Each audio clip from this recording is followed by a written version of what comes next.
Cryptoslo with more crypto gains. What's going on, guys? So, hope you're doing well on this fine morning. Stupid BTC down again, man. Broke that critical 8,000 level. What are you gonna say?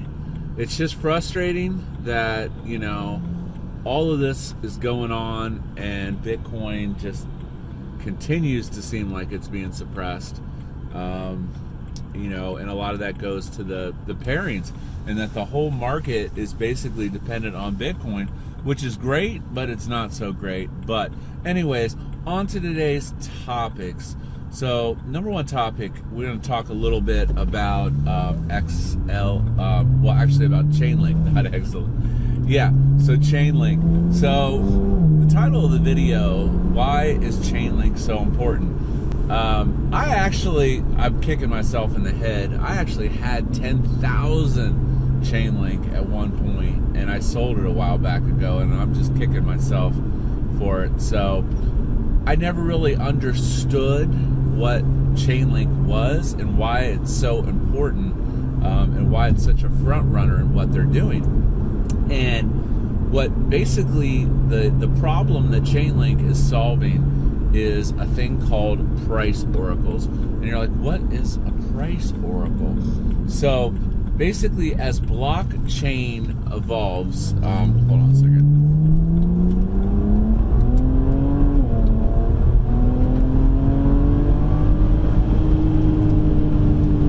All right, up to highway speed. As blockchain evolves, we are going to need real world inputs, okay? And these inputs could be a series of many things. It could be price feeds. It could be events that happen in the world, like who wins presidency. How many times did it rain? So basically what these are is, these are data feeds. So these data feeds basically can be used on the blockchain. And why this is so important is that smart contracts interact with that data, real world data, and they make things happen. So a price oracle, that's just one example, so with ChainLink, what it's doing is it is feeding a bunch of data into the blockchain so that it's on chain, so that smart contracts can interact with it and things will happen. And like I said, this could be a variant, such as the point of SNX. So I did some videos on Synthetics token network. Synthetics has price oracles or price feeds where it's getting real world data of assets like gold, silver, Bitcoin, ETH, etc.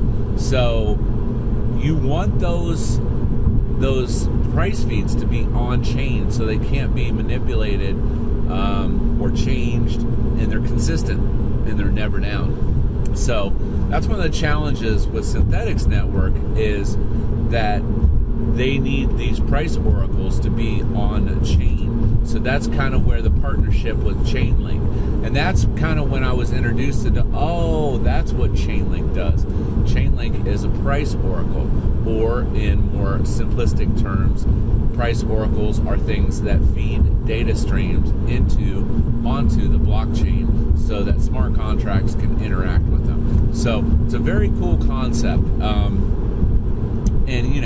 With that, I don't have any ChainLink. So most likely, as I compound my SNX, I will probably be buying some synthetic ChainLink as a hedge, because I think even though the price has already mooned a lot, long term, it's definitely a very solid token, because basically, DeFi finance is going to run on a lot of these price oracles. So that is just going to increase the value of ChainLink. So, yeah. So, that's ChainLink. Other topics for today. SNX. So we had that pullback on SNX, and if you're in, that means your collateralization levels are probably offset. Now, the question is, what do I do now?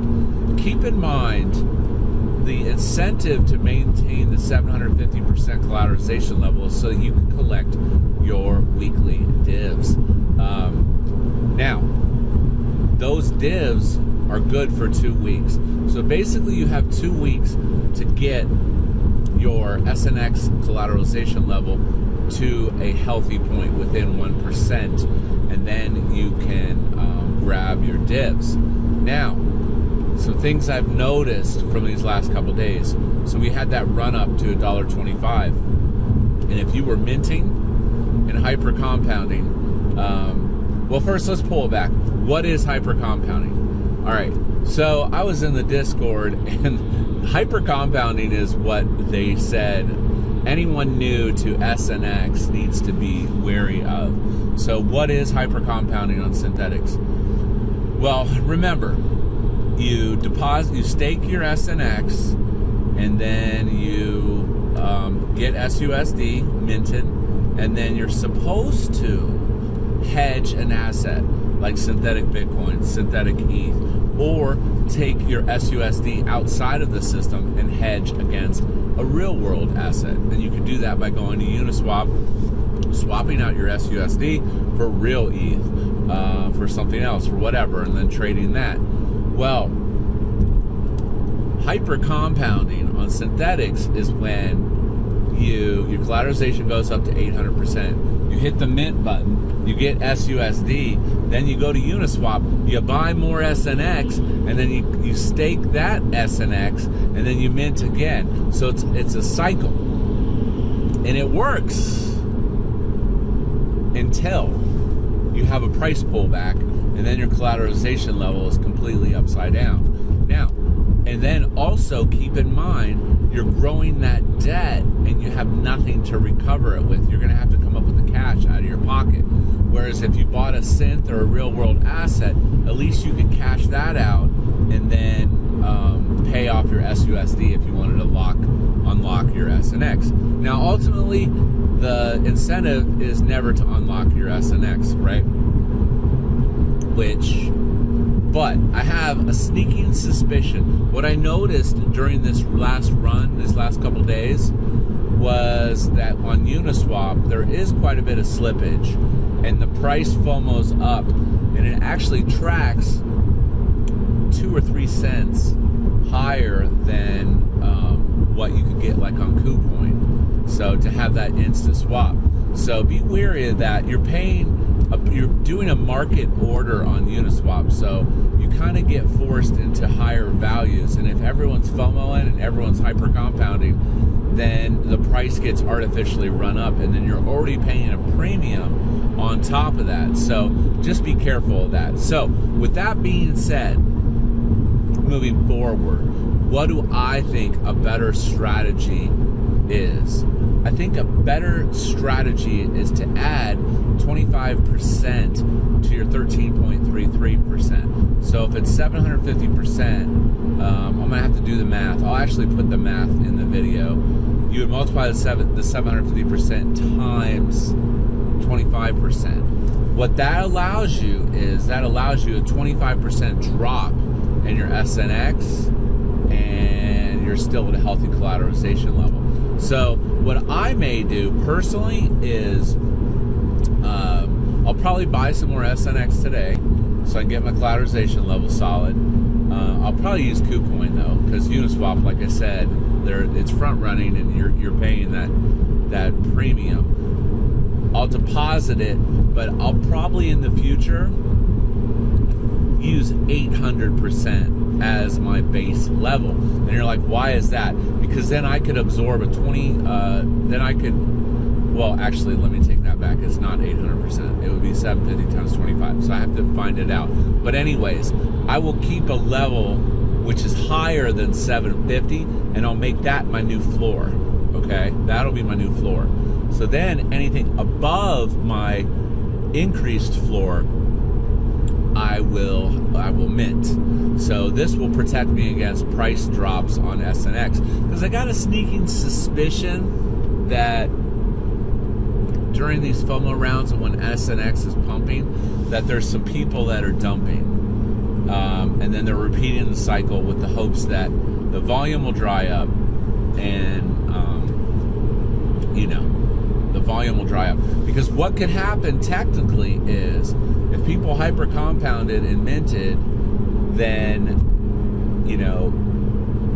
they'll get to a FOMO point and then they run out of funds, and then we're going to have this pullback, and then no one has money to buy more SNX. So then that's where the smart traders come in and buy their SNX at a discount. So like at $1.06 or whatever it is today, think about that. That's like 20% almost. So, you could get it right cheap. Now on the retracement, where are we going? We're still in the retracement mode. It could go down to like 90 cents or so. So I'll probably stand by, keep an eye on the hourly and see if there's negative divergence, and basically, I'll be able to pick up shares on the cheap. So with that, just keep in mind a couple things. I think a good strategy is to have a base floor higher than the 750% so that you can absorb price shocks, number one. And number two, beware of hypercompounding. Hypercompounding is when you loop through the minting process with no intent of buying an asset, real world or synthetic. Therefore, increasing your debt and kind of exposing your belly. And then on top of that, you can have a pullback on the SNX price, and then you're kind of wrecked. And you don't want to miss out on those sweet 1% divs. Nothing really right now in the market pays 1%. That's 52% a week, plus network synthetic fees on assets. So so anyways, I'm going to have a more detailed strategy. I think my next video is going to be on my tutorial series is going to be, I have SUSD, now what? So basically a lot of people mint that SUSD and then they're like, I don't know what to do next. So there are a lot of options and there's a lot of paths that you can take with that SUSD. So keep that in mind. But with that, that is today's thoughts and vlog. This is Cryptoslo. If you're not talking gains, then we're not talking out.